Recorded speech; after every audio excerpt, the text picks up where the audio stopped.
let's quickly look at the elements that we have here, at least in terms of the tactical motifs that we have.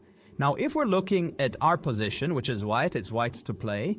So we have the knight here, which is controlling this square, restricting the king. So the king basically cannot move.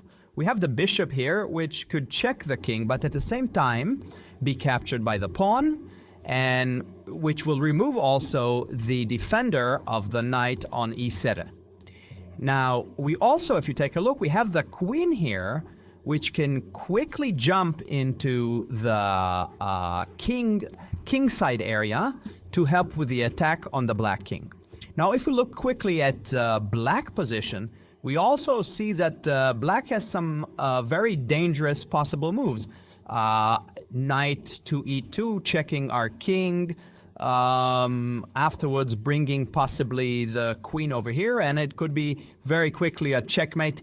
So we need to think dynamically and move fast before black has the opportunity to take the initiative, which means we need to start with checks, captures, and threats, and use it in terms of trying to find the best moves here. And if you calculate very carefully what happens when you do a quick check here with the bishop, which makes a lot of sense to try to examine, because you have another two pieces that can come into the attack. So it's definitely something worth checking. You see, because it's a very forcing move, you're basically limiting black's options, and you can much easier to calculate. So right now, black must capture the bishop.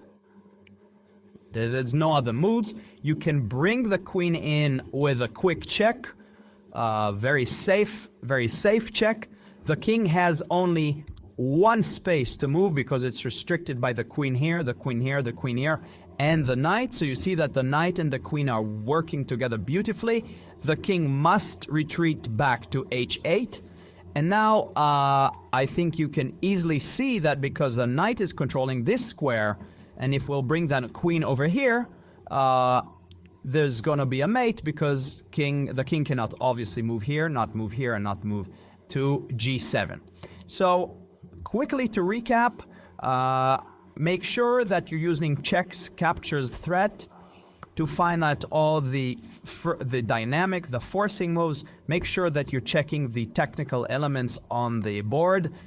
Very important to examine what black can do if you do not take a very dynamic step in order to start preventing black taking the initiative.